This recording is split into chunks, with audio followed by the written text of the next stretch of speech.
Hello there, GradCast listeners. Just a little preface for this episode. We had some technical difficulties with our microphones in the radio studio this week, and so our guest unfortunately sounds a little bit quiet, so please tune your ears up a little bit. I've done my best to make things equal, but I'm not a miracle worker. So please do enjoy the episode, but listen carefully. Claire has a lot of awesome things to say. Welcome to GradCast, the official podcast of the Society of Graduate Students at the University of Western Ontario.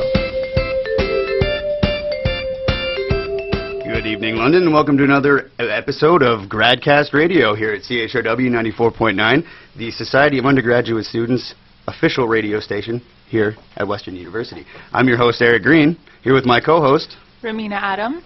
And we're joined today by our guest, Claire Halstead, who's going to tell us a little bit about her PhD research in history. So, Claire, I know you can probably do a lot better job of explaining it to everybody than I can, so take it away. All right. Well, thank you for having me. So my research just looks at British children who were evacuated to Canada in the Second World War. And that's the short version. All right. Could you give us the longer version? All right. So in 1939, war breaks out, and people in Britain were really frightened that their children were going to be, of course, bombed. So they sent them out to the countryside. But in the spring of 1940, things got a little bit worse when France was invaded by the Nazis. So this really suggested that Britain could be next, and people looked to the Dominions, that would be Canada, New Zealand, Australia, and South Africa, to kind of look after their children. So tens of thousands of Canadians really offered their homes to British children between the ages of 3 and 15. And so in the summer of 1940, Canada saw at least 3,800 children come to Canada shores. So were these parents like volunteering their children to be sent overseas, or were they kind of forced to have their children sent away? Overseas evacuation was totally optional. Okay. You had to apply and go through quite a rigorous application process. So the children had to have a formal application. They had to go through a school application where teachers had to recommend the children. They had to go through medical reviews, and then they would be accepted into the evacuation program if they were seen to be fit, which would mean sort of intellectually fit, healthy, and a right match for evacuation. So there certainly was no snatching of people's children and forcing them to go overseas to live with strangers. Makes me feel better. So now, Claire, I'm curious. Obviously, all of the children from England weren't sent overseas during the war. So what was the criteria for who was chosen or selected to go, aside from what you just discussed? It was sort of first come, first serve. So we're really talking about the Children's Overseas Reception Board. Now that was a state-organized program that it was financed by the British government in collaboration with the Dominion government. So this is when we're talking about who was accepted. We're talking about Corps children, because there was another 1,500 who came privately, so they came through schools and things. And we could talk about that in a minute. But in terms of the Corps children, yes, they went through that process. But as soon as Corps opened its doors, they had something like, I think it was 10,000 people within the first few weeks, and then in total they had, I think, 200,000 applications for evacuees to go to all the dominions. So through that, people then would sift through them and choose, but they would take them also from areas that were deemed to be at risk. Now when we get to my database, I can talk about how that's sort of helping to uncover the application process and who was actually taken.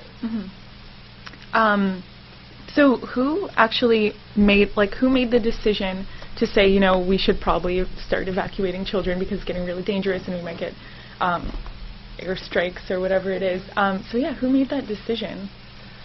I think it really came from the people, because there's a lot of discussion from the British government that they didn't want this to actually happen.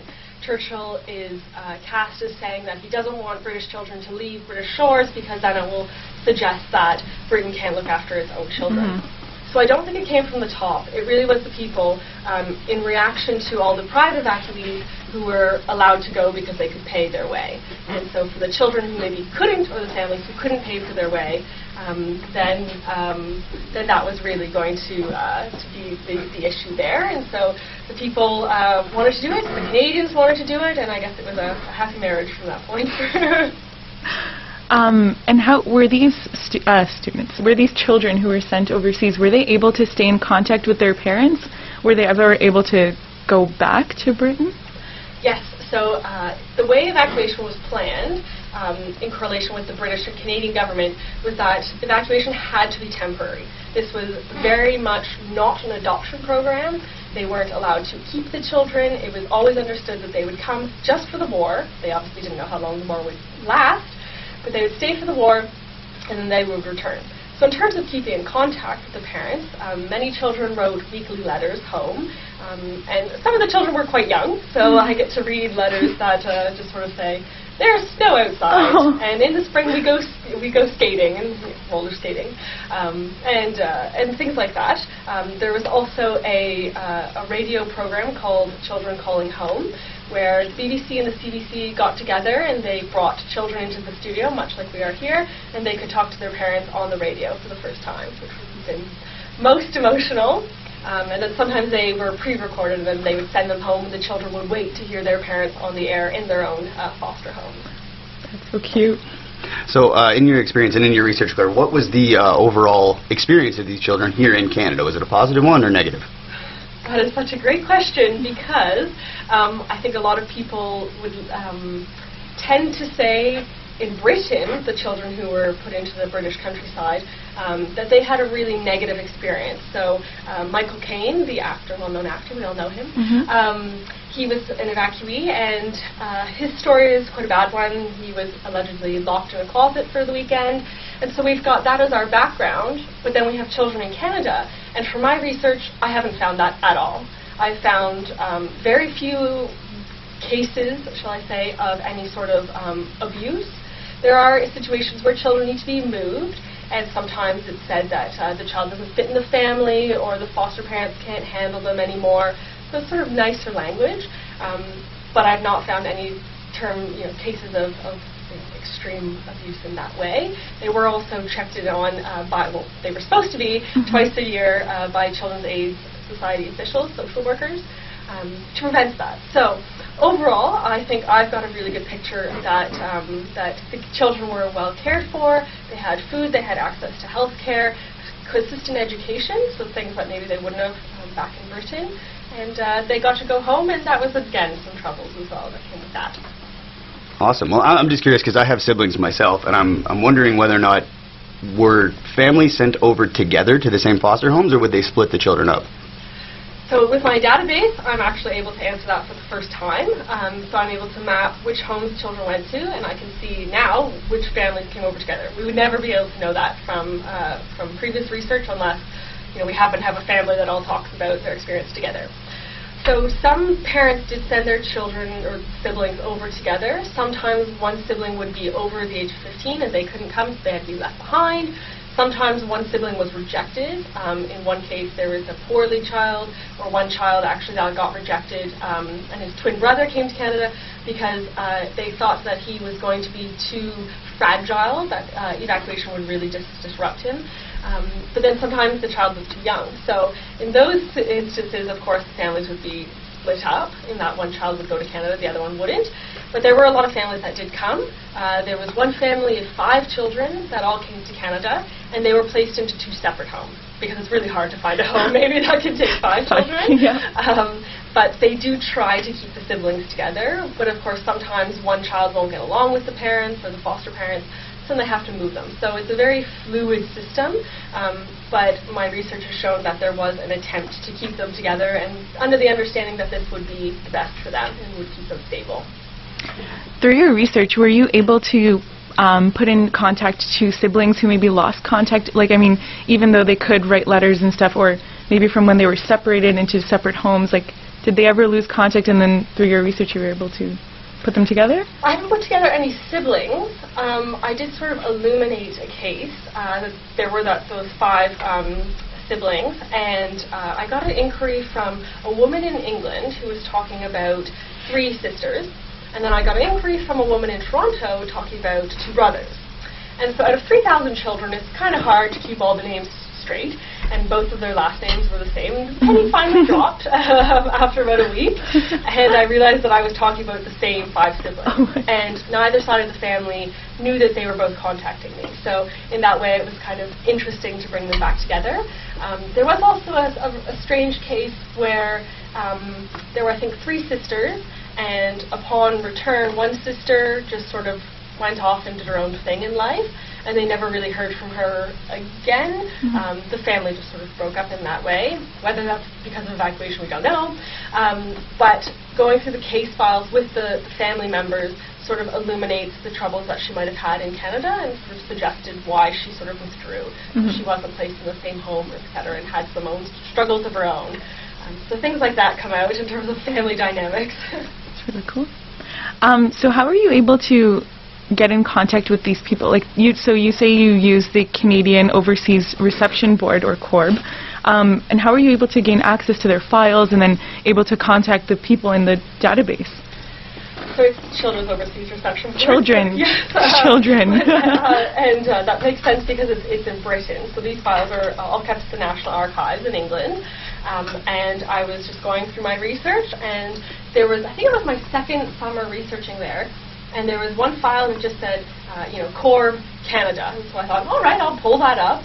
And to my wonder, I found a case file for each 1,532 children, and it was just like striking gold. I felt like Willy Wonka with the golden ticket, and really the database came out of that. That was my foundation, and it's been miraculous that I have been able to get access to that. Okay, well, we keep touching on your database, and yet we haven't actually discussed it yet, so why don't you go ahead and just tell us what that really means, because I have a feeling it's probably rather extensive, and the word database isn't doing it justice, so. It's a giant Excel file, so maybe that does do it justice or not, I'm not sure. But yeah, so from these records, I just thought, just the information is not giving us enough. We need to put all the pieces together to really figure out what this all means. So I started putting it all in Excel files, and it includes, of course, the child's name, their CORB number, birthday, where they're from, where they lived in Canada, any reasons why they moved. And then it has information on schooling, health care, general sections, which are kind of interesting about whether the children are going to stay. Sometimes it mentions if their parents had died or something in a bombing in Britain. So from that, I put a long time, put it all into my database. And then I also thought, well, this is the CORB children's story, but we still have another 1,500 children at minimum, the private evacuees, who we have no real understanding of. So I was very fortunate that at the Library and Archives Canada, so Canada's National Archive, I found great sources for those children. So I found shipping records. So Canada kept great records of all the children who came in unaccompanied. So they didn't come with mothers or aunties or anything like that. So I put those all into my database, and I have their ships. And from this, that side's growing as well. So you mentioned that you keep track of their health records and stuff like that. Do you notice any similarities, and maybe are these children, well, now adults, are they more anxious because they were separated at such a young age from their families? Well, the first part I'll answer just in terms of similarities. So I've been able to then compile and get sort of a national view, right? So I can break it down to the health care that children received in Toronto, or were children in BC more likely to get chicken pox or something like that. So really interesting statistics like that. But I can also see that there's a high rate, of course, of tonsillitis and people having their adenoids out. We can expect that. Measles, scarlet fever, but there's a lot of cases of appendicitis, which is really strange, and it's not conclusive as to whether that was because of differences in food or what's really going on there. So that's, I think, an area that I need a medical professional to help me with. And secondly, in terms of lasting effects and separation, we have to remember that these files only tell us about the children from 1940 to 1945, and in some instances 1946. So at that time, the understanding of mental health was different from what it is now. Of course, we cannot even start to get at the longer term effects, but just in terms of the war as well, these mental health issues were sort of used and they were referred to in different language. So it would have been the child is nervous or a little bit anxious, or there's cases of bedwetting, which is a clear sign of some sort of trauma going on.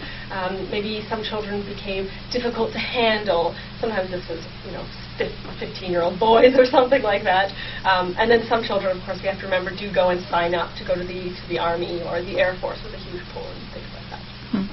So I just wanted to clarify one thing. We keep saying the word children, and then we have 4 or 5-year-old, 15-year-old. What was the range of kids that came over? So privately, the youngest I've come across was 3 years old when they came, so they returned when they were 8, of course. And then through Corb it was 5 to 15.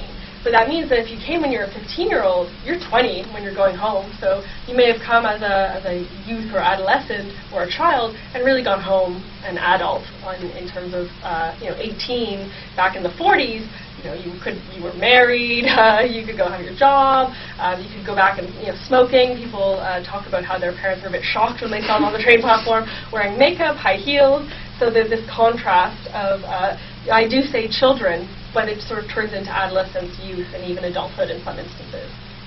Did they have to go back? Like, if they were 20 years old when they were here, could they just be like, well, I have my whole life here, I don't want to leave? Like, could they stay in Canada?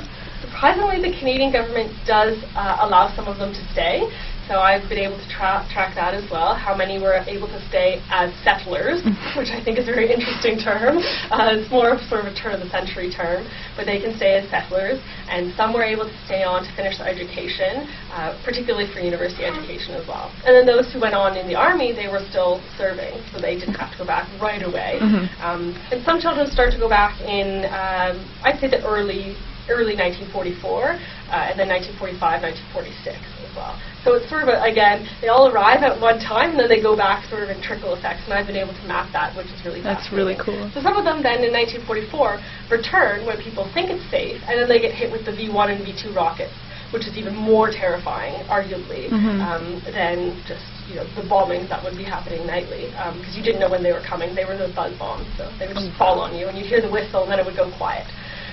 So some of them return to this war zone as well. So when they were being, I don't want to say shipped, but I guess when they were being shipped to Canada from Britain, were any of the ships that were coming to Canada, were they ever hit by airstrikes? Or? Yes, 2 were torpedoed. One was torpedoed, and all the children survived. So that was a good save, and it didn't halt the program. So people got really worried about it, but they thought, okay, well, we're going to keep going on. They traveled in convoys, so they should be protected. But sadly, on Friday the 13th in September of 1940, you couldn't make that up, a ship left Liverpool, and a few days later, on the 17th, it was torpedoed off the coast of Ireland, and it was carrying 90 evacuee children, Corb children, and only 13 survived. Now, I've read the letters from the surviving children, and they're just horrific. One girl goes down to rescue another little girl. She gets her up on deck after sort of climbing her way out of this metal that's all twisted in, and they realize that she's dying, and so they just put her in the water and let her go. So there was one lifeboat that stayed out in the ocean for I think 2 or 3 days, and the children survived miraculously with their escort. Wow. But that effectively halted evacuation, and people thought, no, we're not taking this risk anymore. Oh, so that was the end of it, that incident there? Pretty much, yes. They said, we're going to suspend our Corb evacuation for the winter, and a few private evacuees do trickle through in October, November, but none come in 1941 for that reason. So I'm just thinking, in 1940, if you're 3 years old, odds are you're still alive today. So I'm just curious, have you been able to contact people that went through this as children and are now, adult seniors that can tell you about it? Well, I've been most fortunate that some of the publicity that the database has received has uncovered some of these links. So I haven't really gone searching for evacuees. A little bit of, I guess, ethical things there, hunting people down I try not to do. But I've been very lucky that they've contacted me. I've come into contact with 4 evacuees that are within 5 kilometers of this very room. And so I've been able to speak to them, and they've told me about their experiences. And then, of course, there's some in Britain still that write to me, some across Canada, and it's really fascinating to finally align their case studies, or their case files, or the records that I have of them in the 40s, and to their experience now. And that's where we can sort of match up and think, okay, was that accurate, or what happened in the space of time? And then I get the long durée, we call it in history, sort of the long view. I get to figure out what happened between 1945 when they returned into now. So how did the evacuation really impact their later lives? Have you heard any interesting stories from either these people who have contacted you or through the letters that you read from the children? Oh, tons of interesting stories. I think they're all interesting, though, so I'm a bit Tell us a few. Yeah. When you spend 4 years in it, you better like it. There's one man that wrote to me and said that he was supposed to be on the ship, the SS City of Benares, the one that was torpedoed, but he and his brother missed their train or something, and so they weren't on the ship. So we get sort of stories of these encounters that you're so close to death. There's also great stories, especially from the letters, about life in Canada, the snow and the summer and going off to cottages. And there was one boy who went to the circus in Toronto and wrote, there were bears riding bicycles and seals playing God Save the King. And I thought that's a great image to conjure up. And I think he was telling the truth as well. So we get lots of those stories as well. And schooling and friends and cinema and things like that. So, and you just mentioned, you've been doing this for 4 years, so obviously you're very passionate about it, but I just want to know, why do you feel that this is an important topic of research? So historically, as I sort of mentioned at the beginning, the children who were evacuated within the countryside, they're the ones that are really remembered. We tend to forget about all the children who went to the Dominions. And as much as the children who went to the countryside were separated from their families, the ones who came to Canada had to reintegrate into a different country. They had to integrate to a different country here. They got different accents, and then when they went home, they had to reintegrate into British society. They had to find their parents again, but Britain had changed, and so had they. So I think that's important to sort of increase our awareness, but also it's very timely. As you said, these people are entering their golden years, and we need to capture these memories at just the right time, and I hope to do that in some way. Do you have any future plans for this project once this database is all complete? I'd like to make it public in some way. Yes, it's a little bit difficult because, of course, I don't own the records. I guess technically I own the Excel files, but maybe not what's in it. So hopefully in collaboration, maybe with the National Archives where I got it from, maybe we can do something with that, because I've had a lot of inquiries lately about getting access to this database, because it would be fabulous. It would be great for someone to be able to say, oh, I wonder if my aunt was an evacuee. You can just plug in their name, and that's how quickly it happens. And it's really rewarding when that does happen. What about the children who were sent to, you mentioned Australia and South Africa? And New Zealand. And New Zealand. So do you think you'll ever be able to start a new database for those children? I think if I had the same records I had for these ones, it could be very easily done. That, again, does not include the private evacuees.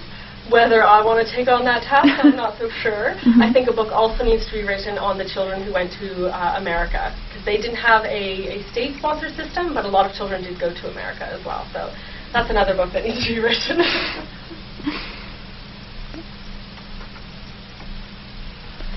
All right. Well, we keep going back to the whole database thing, and you were saying that there's, was it 4 people that live within 5 kilometers of this building? These are people that are in London now. Were they evacuated to London, or do they live here now?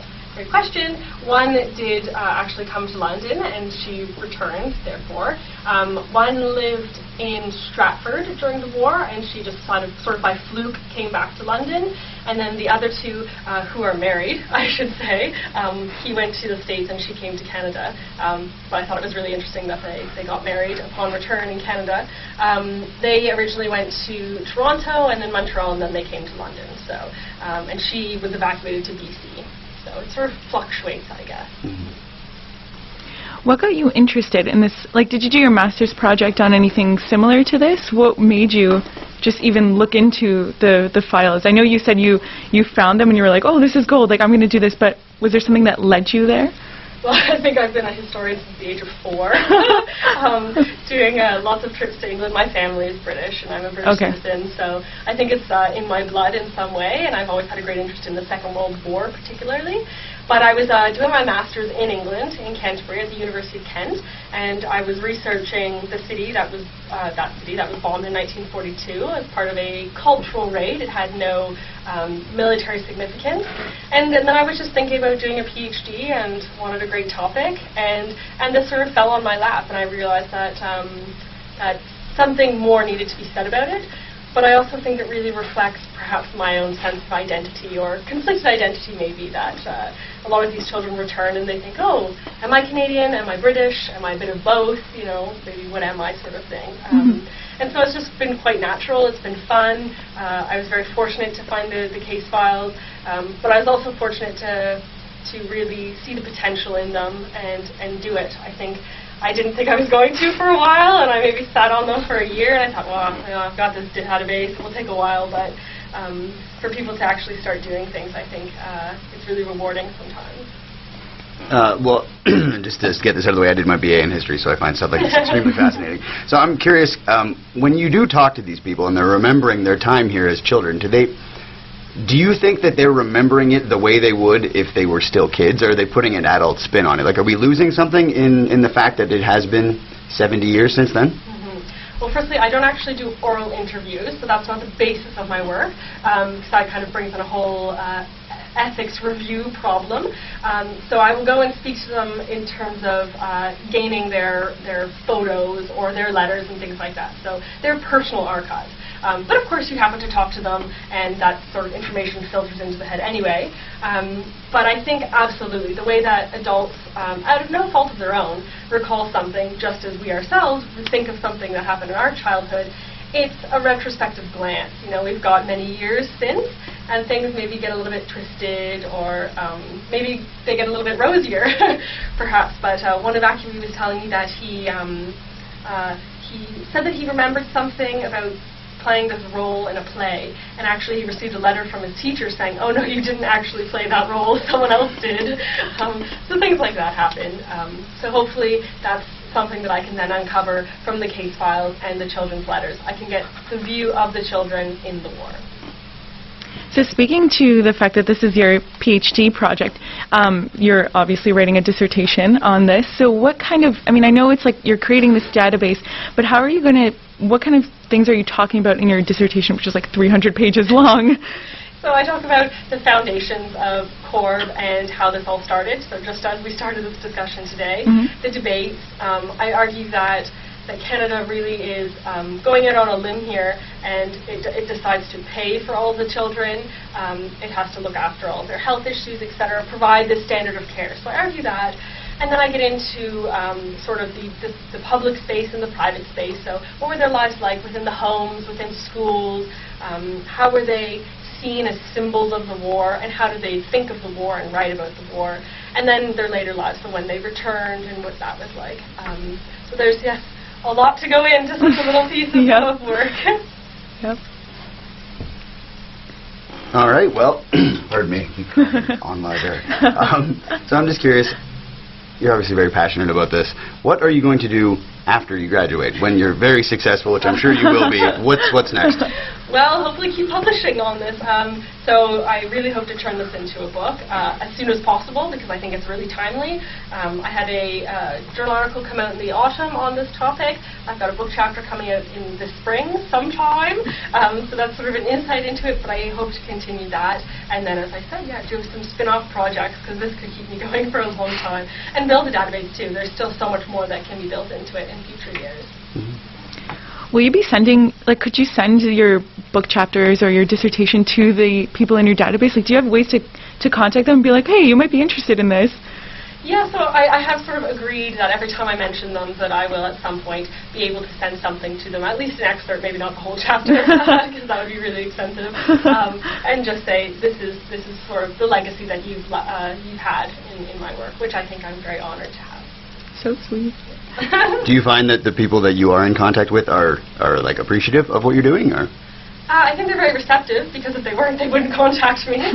Very true. But yes, I think they're happy. They all are also very humble. They always tell me, oh, well, my story doesn't mean anything. But it obviously does. Our story is very important. All of their stories are very important. Of course, awesome. Okay, well, that's all we have for you today, London. Thank you very much for tuning in to GradCast Radio here at 94.9 CHRW, and keep it tuned. Have a good night. That's all for this week. If you want to send us some feedback, or if you want to come on the show yourself, email us at gradcastradio@gmail.com. Be sure to hook us up on social media. On Twitter, we're at GradCastRadio, and look up GradCast Radio also on Facebook. If you want to subscribe to the podcast is located at gradcast.podbean.com, and it's on iTunes. And while you're there, why don't you leave us a review? It really helps us out. We'll see you guys next week.